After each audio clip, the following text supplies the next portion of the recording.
Welcome to the Ask Phil Skinny podcast with a guest. I'm proud to present Heike Yates. Is that good pronunciation? Heike Yates. Okay, thank you very much for being my guest.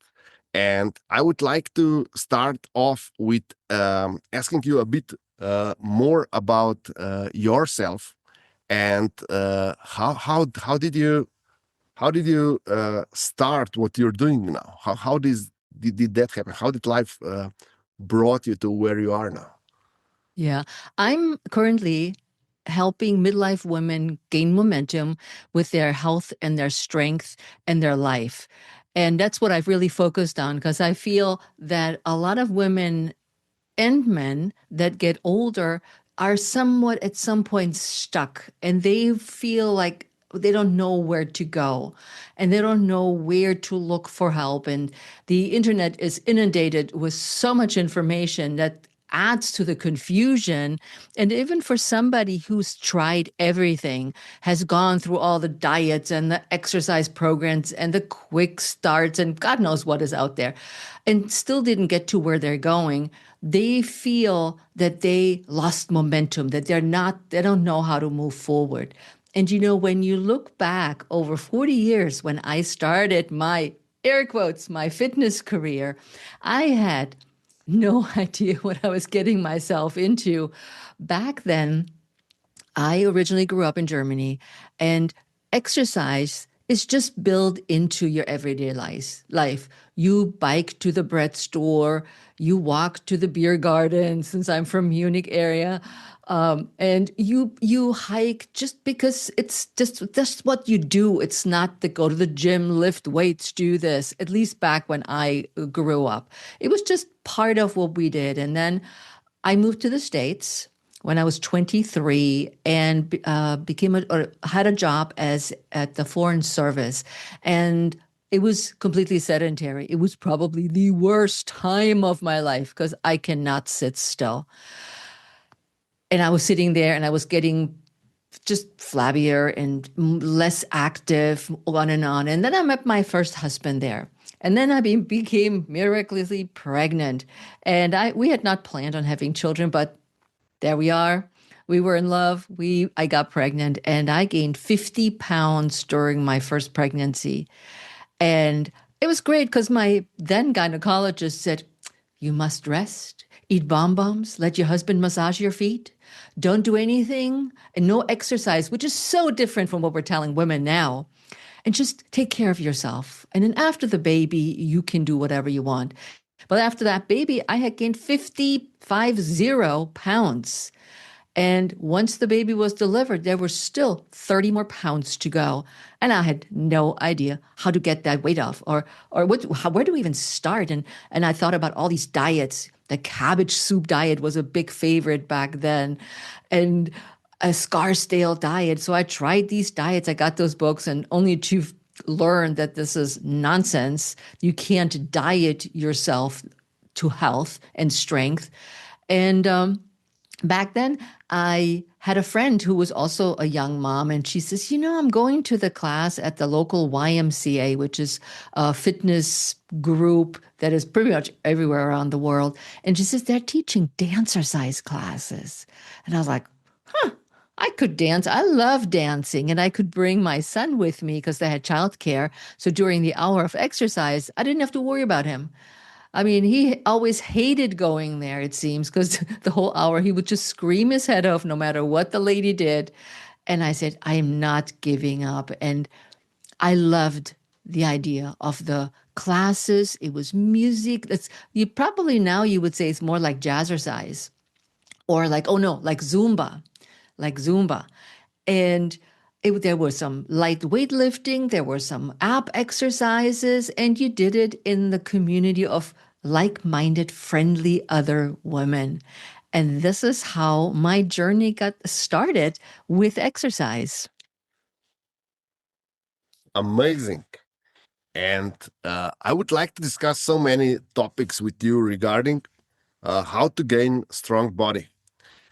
You mentioned group exercises. What's your take on weightlifting for women?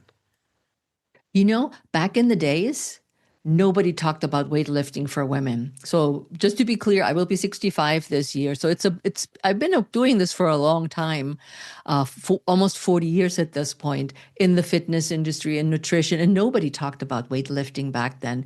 We were supposed to lift light weights and lots of it. So it's like, if you're thinking of a bicep curl, we're supposed to do at least 20, 30, the more the better. And nobody was really educating us or showed us women that there's a different way of becoming stronger other than overusing your joint with those silly little weights, which is fine.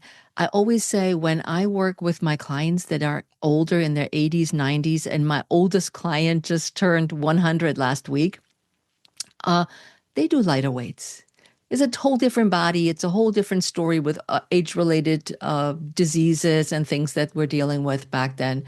But I feel that now, over the last probably 5 years, more specifically, maybe even a little bit longer, weight training for women has pushed to the forefront and the importance of weight training, because we were all told, you pick up a weight, you just look at a weight and you be bulky. Of course, most women don't want to be bulky. And Peter, back in the day, in my mid 30s, I became a bodybuilder because I wanted to get as big as humanly possible. And I thought, oh, this is great. Every woman wants to be as muscular as humanly possible, only to find out that this is not the case. Women want to get stronger, more toned, and look better naked or in their clothes, but not get as humanly possible as you do with bodybuilding. But it was a great lesson in what muscles, how to build muscles. And then later on, the importance of muscles became even more important as I started getting older. Okay. Uh, I want to ask you one thing, and there's a lot of debate going on around internet on weightlifting, and there are so many exercises and so many different exercises. And the popular theory is that with some exercise you activate the muscle, but a lot of let's say classic exercise are not even activating muscles in a way that they would start growing. Is there a specific exercise or set of or exercises um, that we need to use? And in the olden days, they said that every 90 days we need to change our exercise completely in order to stimulate our muscles. Is that still true today? Oh my God, that's a big, big, big question. So let's dissect the activation and not activating of muscles. Well, there's different forms of getting your muscles to do something. To keep it really simple, because we can't assume that the listeners know everything about muscles and exactly how it works. And I feel that oftentimes when we use too many technical terms, we lose everybody because they're like, "What? Huh? I don't know what she's talking about." Number one, let's go to why is strength training or building muscle important for women. Number one, it increases your bone density. Number two, it helps you burn more calories at rest. It's not a significant amount, but it is. And number three, you are stronger in the long run for daily activities like going to the bathroom, sitting on the toilet, i.e., I'm doing a squat, or you are walking the stairs up and down, which are almost, you could say these are lunges. So that the activities that we do are part of our everyday life, not like back in the bodybuilding days. I didn't care about daily activity. I cared about getting as big as humanly possible. So that was a different goal.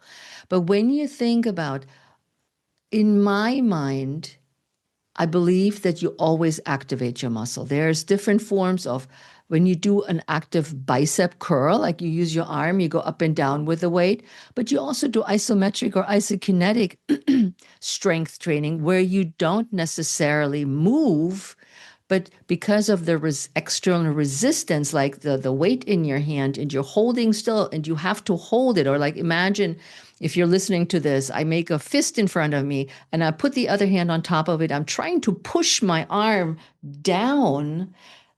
I'm activating my muscles, but in isometric or as a kinetic fashion where I'm not lengthening and shortening the muscle, but I'm simply strengthening the muscle in this isometric fashion, which still produces small growths and also keeps the length of the muscle. So we're not shortening and lengthening the muscle.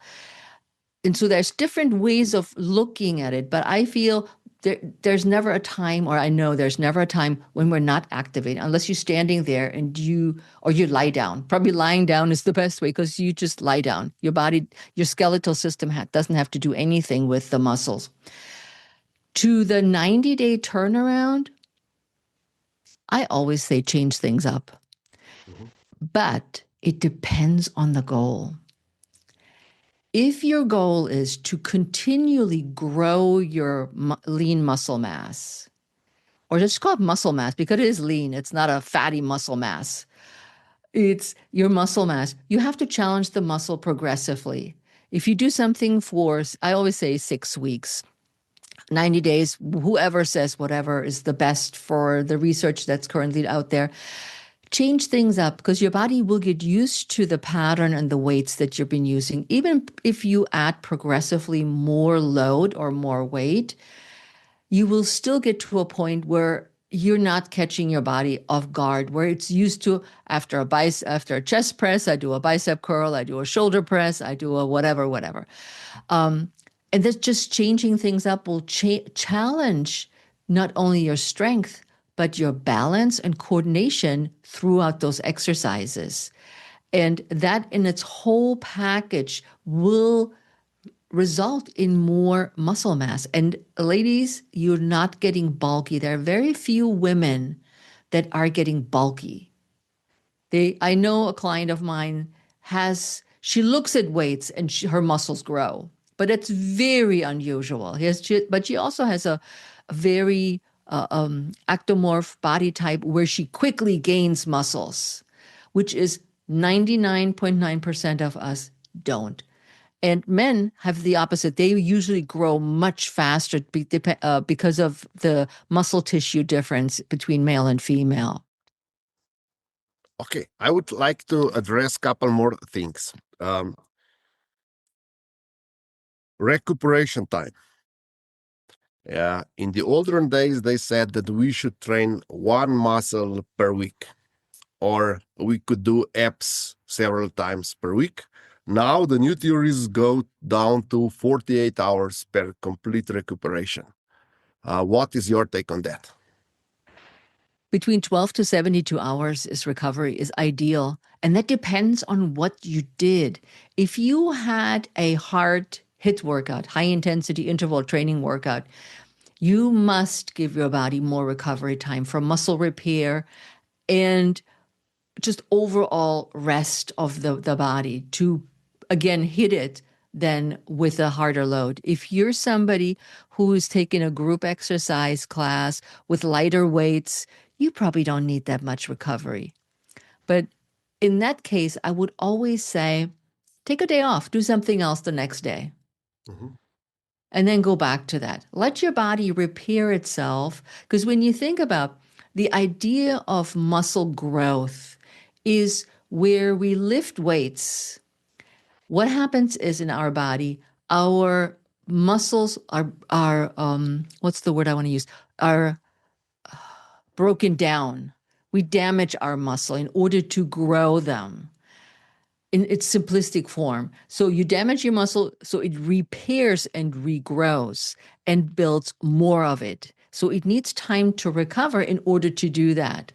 And I remember when I was a bodybuilder and I hit the weights hard, Peter, every day, upper body, lower body, abs, whatever. I was sore all the time. And sometimes I would walk like a robot because I was so sore. Very different from somebody who's trying to get stronger and overall healthier. Mhm. Um, what's your take on? We know that all gyms now have everything what you want in it. It was not like that in the olden days. What's your take on the free weight versus exercise machines? Depends on the age and the ability. If you are a beginner, you have no idea what to do with those weights that are sitting around the gym. Start with the machines. The machines will guide you, they will show you form, unless you have enough money to hire a personal trainer who can teach you this. But I always feel like for somebody just starting out, it's easier to sit or stand, depending on the equipment, or lie down and do. And I always say, look at the picture, follow the picture, and set the machine up, or get some help at the gym to do that, to actually learn what you're doing. Because again, going back, I remember one year, one time I was managing a health club, and there was a two-story club, and from the top you could see the people working out in the fitness area. And I was watching this guy and I'm like, what is he doing?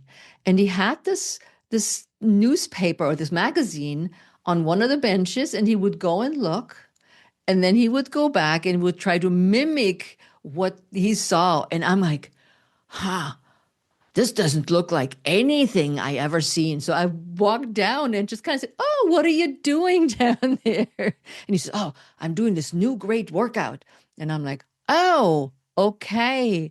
I said, this is really good. And I said, may I give you some pointers to be more efficient? I didn't want to tell him this was kind of nonsense, what he saw to do. So we perceive things very different when we are not familiar with them. So machines are really good for a beginner or for somebody who is in their 80s or 90s that deals with balance issues. Okay.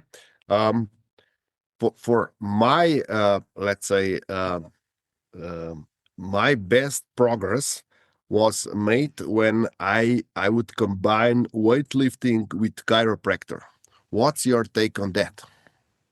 On chiropractor, Yeah, with the regular visits, almost weekly, I had no pains, no, almost everything went smoothly when I visited a chiropractor. that's very interesting. I would have never thought that. I would have said a massage therapist because that's what I did. Um, I think chiropractors have their place as they're releasing tension in the muscles. I'm sorry, in the joints. Mhm. I would not put them together with weightlifting, to be honest. I Okay. would say massage therapy. I would say physiotherapy to help with alignment, which a chiropractor does too, in a sense. But I would say if you do, find somebody that's really reputable, which you seem to have. Yep. um, and I would also like to get your take on stretching. How important is stretching? Super, uber, duper, duper important. Do not stretch. Do you think you can get away with stretching? And there's different forms of stretching too to make things or matters even more complicated. So, how long do I stretch? Where do I stretch? How deep do I stretch? There's so many questions. Back when I was still running marathons, I had my running buddies there. So, and I became a running coach as well. So, I had my group that ran a specific pace that was part of who I coached. So they would run with me. We talk about running form. We talk about all these wonderful things. And at the end of each run, especially on the weekends when we did our long, long runs, I said, all right, now let's stretch. And everybody was turning up their noses and saying, stretching is for wussies. We don't need to stretch. And I was like, yeah, you can go home. But more and more people joined me when we were stretching. Number one, it felt good after a long run just to stretch the muscles. Will you get flexibility gains from it? No, but you will offset for many times, the soreness, in this case, it was running, associated with running, like tight backs, tight knees, calves and hamstrings, quads are really tight. And so stretching is literally just releasing some of the tension that you created throughout. Will you, like I said, will you be more flexible afterwards? No, but recovery may be much bigger or better than before. Now, I have to preface this that there's really no scientific proof of that. It's simply the feeling. And when people tell me, oh, that was Heike, can we stretch again? This is great. But do it, because I see it with my older clients, how crookedy they are, how the tendons shorten, how the muscles shorten. And it oftentimes just stretching making the arms straight is a challenge, or taking the hands to get them over the head, like I'm showing you here, gets really difficult when you're so tight all throughout the body. And flexibility, and I teach Pilates, is incorporated into the Pilates training. So I teach the people that come to me specifically wanting to do Pilates. I always say you get both. You get strength, but you also get flexibility. But if you purely look into weight training, start incorporating some flexibility into your strength training routine, or do something at the end. Stretching before does really nothing because the body is cold, and it could just feel good because you do it, but it really doesn't help with the goal of strength training more or doing something better because you stretched.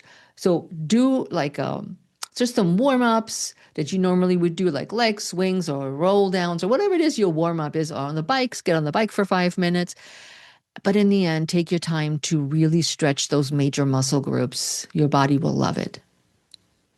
Okay, I like that. I'm also a huge fan of stretching. I was not when I was younger, but now I don't start any training without stretching and finish, because the soreness does not become me anymore. I used to be proud that I'm all sore, because the more you suffer, the more you really care. But now, when I'm older, I don't want to suffer. I just want to have the health benefit. I would really like to ask you one more thing before I ask you about your book, and that is, like all my friends, male friends in US, they're in on testosterone replacement treatment, TRT. They say that that makes them more fit, and I'm what you call natty. I don't want that. If I need more testosterone, I just fast for a couple of days, and my testosterone is just skyrocketing. We go Mhm. 800, 900. But Yeah. what's your take on all this hormonal? And we know that a lot of women are going through perimenopause and menopause. They're taking these hormone replacement treatments. But I do believe with a lot of weightlifting, we can balance hormones much better. What's your take on that? I got to tell you, when I went through perimenopause and menopause, the one thing that really saved me and helped with a lot of those side effects in menopause was exercise, strength training, exercise. I was then already training for triathlon, so it was cardio, which sometimes was difficult when I didn't sleep all night, or was fatigued. But strength training has really made a big difference. And the hormone replacement therapies, they help you just sleep better. They help you feel better through the symptoms in and around menopause. With the question about the testosterone replacement, I'm totally against things like that. Mhm. It was back then when I was a bodybuilder. People kept pushing stuff on me, like, oh, you should have this and you should have that, and you have more better gains, and you will get bigger, and you will be low. But all these things have side effects. All these things backfire in the end. And after I trained myself for a year by myself with all my books, with Arnold Schwarzenegger's book and all these things, because I didn't know, I was a young trainer. I don't know how to put muscle mass on a body. I hired myself a bodybuilding coach. And he said, we are natural training. We're not adding any of that crap into your body because it will just backfire with your health, your kidneys, your all your internal organs, because they have to be somewhere digested. And if somebody wants to do that, it's their jam. I would say stay away from that stuff. Is it really worth it in the end? Because none of us, I mean, I competed locally on local bodybuilding stages, but I never got to Miss Olympia and all of that stuff where this is more prevalent. And I'd say, you know what? Stick to your lane, stick to your health, get stronger the way you can get stronger. And it comes down to really creating the momentum that you will continue what you're doing. Because lifting for 2 weeks or 3 weeks is not going to do it. It's years and years of working on your body and changing things up, as we talked about earlier. But for women, pick up weights. You'll feel so much better and stronger and stay away from the drugs. And for women, if you need HRT, talk to your doctor about it. We're not doctors and specialists in women's health in that direction. So ask for advice. Before we go to your book, I have to ask you another thing. There was this famous bodybuilder, Dorian Yates, that has the same surname. Are you somehow related to him, or it's just a surname? No, I'm not related. No, I'm also not related to the poet Yates. Okay. This was my first husband's last name, and I liked it much better than my maiden name. So I was like, I'm going to stick with that name. Okay. I was just thinking because you were in bodybuilding that Dorian Yates somehow, um, either it was your brother or your husband or something like that. You never know, right? Yeah. So, can we go to your book? What's your book Please. about, and why should our listeners and viewers read it? Pursue Your Spark is a book for women in midlife. And let me preface this that midlife to me doesn't just mean, oh, I'm 50, I'm in midlife, and that's it. To me, midlife is now that women are so much stronger and more self aware of their body and self trusting themselves. Up until 80, when 80 hits, we deal with a whole bunch of different health issues as we're aging. But until then, women are more outgoing. They're out pursuing their sparking, getting new careers. They're getting a divorce from marriages that they've been stuck in forever. They pursue a passion that they've long forgotten, that they set a new path for themselves going forward in their second or even third half of life.